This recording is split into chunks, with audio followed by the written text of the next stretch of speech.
Tahun 2025, muncul lagi sebuah film thriller zombie. Sebuah virus misterius telah melanda seluruh dunia. Orang-orang yang terinfeksi berubah menjadi haus darah dan sangat berbahaya. Namun tubuh mereka tidak sepenuhnya hancur. Masih ada sedikit kesadaran yang tersisa di dalam diri mereka. Peradaban manusia yang harus menghadapi spesies mengerikan ini kini berada di ambang kehancuran. Tokoh utama, Isha, adalah seorang wanita malang. Tak lama setelah virus menyebar, suaminya ikut terinfeksi. Bukan hanya itu, suaminya juga menggigit anak tunggal mereka. Dengan terpaksa, Isha harus mengakhiri hidup orang yang paling dicintainya dengan tangannya sendiri. 4 tahun pun berlalu. Jumlah manusia yang tersisa terus berkurang. Di saat itu, kekuasaan lama membentuk sebuah organisasi bernama GMT. Mereka mengklaim bisa membangun kembali peradaban manusia dan mulai merekrut orang-orang yang masih bertahan hidup. Mereka juga berjanji akan memberikan perlindungan penuh serta senjata bagi siapapun yang bergabung. Tapi semua itu tidak gratis. Siapapun yang masuk ke organisasi harus mematuhi setiap perintah tanpa pertanyaan. Artinya, menjual kebebasan dan jiwa mereka sendiri. Bila ada yang ingin keluar, GMT segera mengirimkan para pemburu untuk mengejar dan melenyapkannya. Dari luar, tampak seperti keadilan penuh belas kasih. Padahal sesungguhnya itu adalah pembersihan berdarah dingin. Orang bilang, waktu bisa menyembuhkan luka. Tapi Isha masih hidup dalam duka kehilangan anaknya. Ia selalu menyalahkan diri sendiri karena gagal menyelamatkan putrinya. Jika bukan karena bantuan mertuanya, Jason, mungkin Isha sudah lama menyusul anaknya ke alam baka. Suatu hari, Isha berjalan sendirian ke tepi sungai. Pemandangan itu kembali mengingatkannya pada sang putri. Saat ia menutup mata, bayangan anaknya muncul. Namun ketika membuka mata, bayangan itu hilang. Hatinya hancur seketika. Ia mengambil senjata dan hampir menarik pelatuk untuk mengakhiri hidupnya. Tiba-tiba, terdengar jelas suara kuda. Ketika menoleh, Isha melihat seekor kuda ras yang gagah berdiri di tepi sungai. Di punggungnya tampak jelas lambang GMT. Tak jauh dari situ ada seorang pria tergeletak pingsan dan terluka parah. Hati Isha diliputi kegelisahan. Ia tahu GMT sangat berbahaya. Dan sebenarnya, ia tidak ingin ikut campur. Namun perhatiannya tertuju pada liontin berbentuk capung dragonfly yang tergantung di tas pria itu. Kebetulan, putrinya dulu sangat menyukai capung. Isha pun bimbang, apakah ia harus menolong pria itu atau tidak. Tepat saat itu, kuda tadi maju berdiri di hadapannya. Dari matanya, tampak seperti ada permohonan. Akhirnya, Isha memutuskan untuk menyelamatkan nyawa pria tersebut. Sementara itu, Jason yang sedang berburu di hutan tiba-tiba melihat 3 pemburu GMT. Padahal tempat itu jauh dari kamp mereka. Ia tidak mengerti mengapa mereka ada di sana. Di sisi lain, Isha berhasil menyeret pria itu ke dalam sebuah kandang kuda dan menutup pintu dari dalam demi keamanan. Ia lalu menggeledah tasnya. Selain beberapa obat aneh, Isha menemukan sebuah serum antivirus buatan GMT. Isha pernah mendengar bahwa serum itu sangat berharga. Ia bisa menyelamatkan orang yang tergigit zombie, asalkan belum sepenuhnya terinfeksi. Karena proses pembuatannya sulit, bahkan di dalam GMT pun hanya para petinggi yang bisa menggunakannya. Ketika Jason kembali dari berburu, ia memperingatkan Isha bahwa belakangan ini, para pemburu GMT terlihat berkeliaran di sekitar situ. Pasti ada alasan khusus mereka datang. Mungkin untuk menangkap orang-orang baru, demi memperkuat organisasi. Namun, Isha tidak begitu memperhatikannya. Akhirnya, ia menceritakan kepada Jason tentang pria yang ia selamatkan. Penampilan pria itu tampak seperti seseorang yang berpangkat tinggi. Pria itu memang tidak tampak seperti seorang perwira. Tetapi fakta bahwa ia memiliki serum sudah cukup menjelaskan segalanya. Keduanya segera menyadari bahwa para pemburu itu sebenarnya sedang mengejar pria tersebut. Karena ia telah mencuri serum antivirus milik GMT. Jason marah besar. Ia menegur keras menantunya, mengatakan bahwa kecerobohannya telah menjerumuskan mereka ke dalam bahaya besar. Isha pun sadar akan kesalahannya. Ia bertekad bahwa begitu pagi tiba, ia akan mengusir pria itu keluar. Sementara itu, kuda yang berdiri di samping mereka mendengarkan semua percakapan dengan penuh perhatian. Berulang kali ia menggelengkan kepala, seakan-akan memohon agar nyawa tuannya dibiarkan. Namun Jason tak menghiraukannya. Dengan niat bulat, ia meninggalkan kandang dan mengingatkan Isha untuk menutup rapat pintu serta jendela. Karena malam adalah waktu ketika zombie paling aktif. Meski sempat terjadi pertengkaran, Jason tetap menyiapkan makan malam seperti biasanya.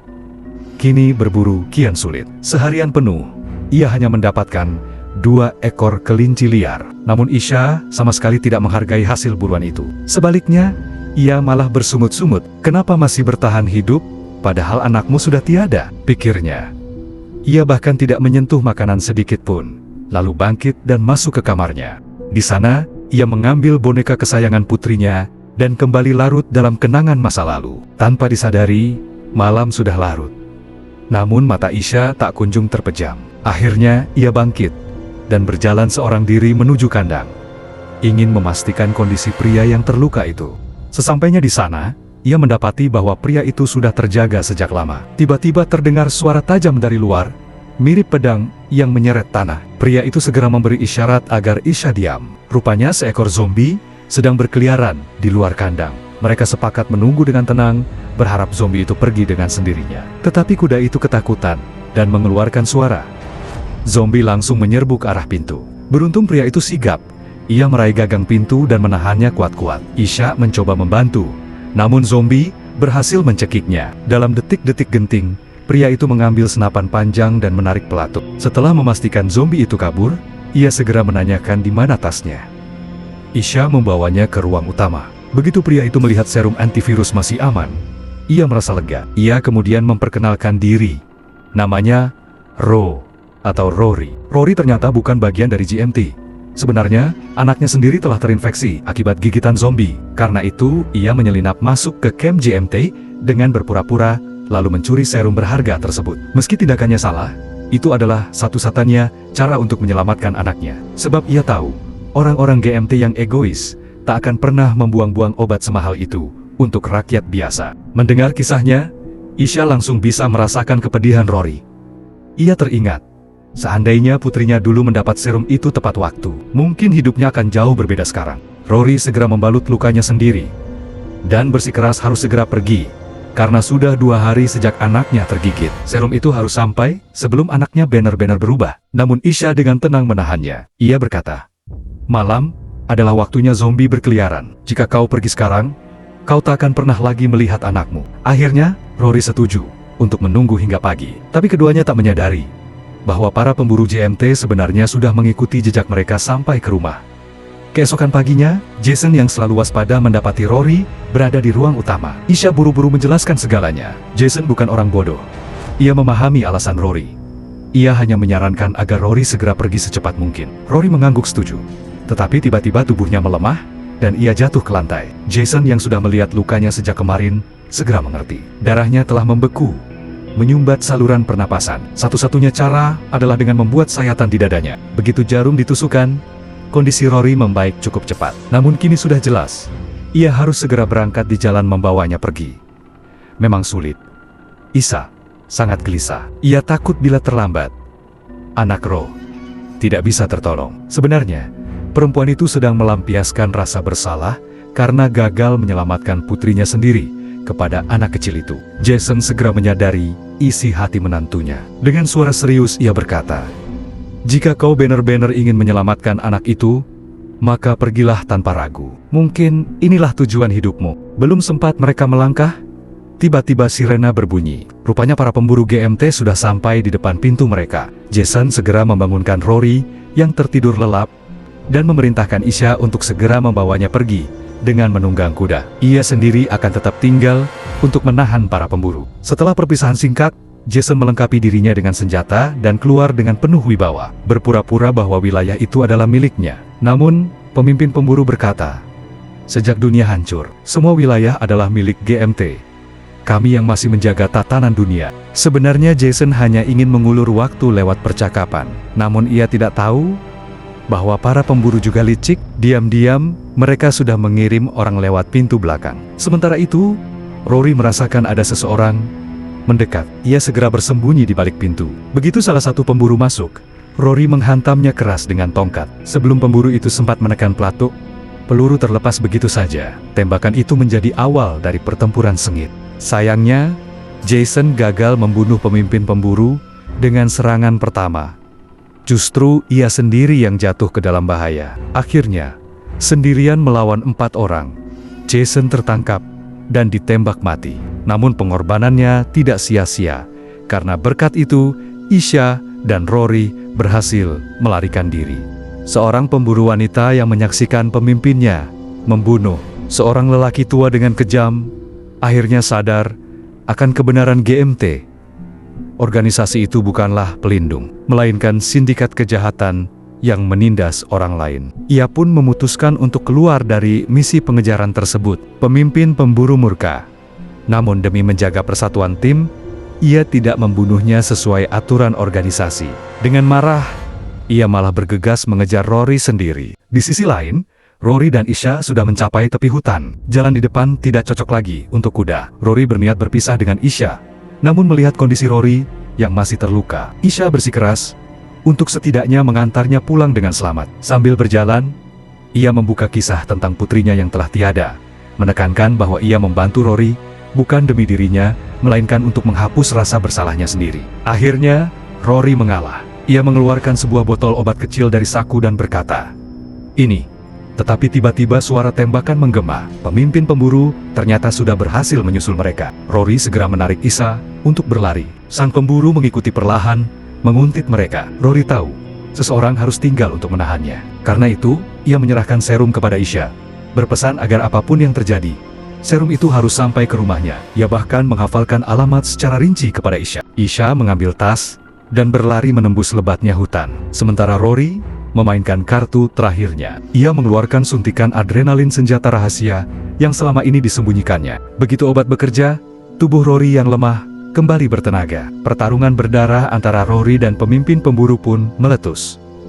Tak satu pun dari mereka mau mundur. Pertarungan berlanjut hingga malam merayap. Saat efek obat mulai hilang, Rory memutuskan untuk melakukan serangan terakhir. Ia memancing pemimpin pemburu dengan suara keras hingga masuk ke dalam jebakannya. Lalu ia menerjang dengan seluruh kekuatan. Serangan pertama membuat lawannya terjatuh. Rory berhasil menjatuhkannya ke tanah. Dan ketika ia hendak melepaskan tembakan terakhir, tiba-tiba dari samping, tiba-tiba terdengar jeritan mengerikan para zombie. Rory diam-diam menurunkan senjatanya. Ia memutuskan untuk membiarkan pemburu kejam itu dimangsa oleh zombie, agar ia sendiri merasakan sakit yang sama seperti yang telah ia berikan pada orang lain. Rory tahu bahwa luka dan efek samping obat tidak akan membuatnya mampu bertahan semalaman. Karena itu, ia menutup matanya dengan tenang. Sementara itu, Isha masih terus berlari di dalam hutan. Tiba-tiba kakinya terpleset dan ia jatuh ke tanah. Saat menengadah, tampak segerombolan zombie berdiri di depannya. Ia panik dan buru-buru bersembunyi di balik tunggul pohon. Untuk sementara, ia selamat. Namun saat kembali berlari, seekor zombie lagi menyerangnya. Isha bertarung dengan seluruh tenaganya. Dengan susah payah, ia berhasil membunuh zombie itu. Namun dalam perkelahian tersebut, lengannya tergigit hingga meninggalkan bekas gigitan yang jelas. Kini, serum di dalam tas punggungnya menjadi penentu hidup dan mati. Haruskah ia memakainya untuk dirinya sendiri, atau tetap memberikannya demi menyelamatkan anak Rory? Dilanda kebingungan, Isha seakan melihat bayangan putrinya yang sudah tiada berdiri di depannya. Pada saat itu, beberapa zombie lagi mengepungnya. Mungkin mereka merasakan bahwa Isha sebentar lagi akan berubah seperti mereka. Atau, bisa jadi karena obat yang ia gunakan membuat indera penciuman mereka kacau. Ajaibnya, para zombie itu tidak menyerangnya. Isha memberanikan diri untuk berdiri tenang, lalu perlahan melangkah maju. Dengan penuh perjuangan, ia berhasil bertahan hidup hingga fajar tiba. Keluar dari hutan, ia melihat sebuah rumah di padang rumput. Itulah rumah Rory. Ia mengetuk pintu. Seorang wanita tua keluar sambil menggenggam senapan. Begitu melihat tas punggung Rory, ia langsung menahan diri dan bertanya. Isha hanya diam, lalu berbalik dan pergi. Di dalam tas itu ada serum berharga. Putra Rory memang sudah tiada, tetapi Rory telah meninggalkan warisan yang lebih berharga dari itu. Isha pun kembali sendirian ke tepi sungai. Ia merasa Sioluyala putrinya berdiri di hadapannya sambil tersenyum. Hatinya dipenuhi kedamaian. Setidaknya, ia telah membuat keputusan yang benar. Di hari-hari terakhir hidupnya, ia berhasil menyelamatkan satu nyawa kecil lainnya. Sebenarnya, film ini adalah kisah tentang penebusan jiwa seorang ibu. Dan harus diakui, manusia seperti itu benar-benar mulia. Apalagi, di dunia yang sudah hancur ini, Bertahan hidup saja adalah hal yang paling sulit. Namun, seorang wanita seperti Isya masih memiliki kekuatan untuk menjaga arti emosi dan hubungan. Mungkin itulah sebabnya peradaban manusia belum benar-benar punah. Dan akhirnya, satu pertanyaan, jika kalian berada di posisi Isya, apa yang akan kalian lakukan? Menyelamatkan diri sendiri? Atau mengorbankan diri demi menyelamatkan nyawa orang asing? Tulis jawaban kalian di kolom komentar. Sampai jumpa di kisah berikutnya.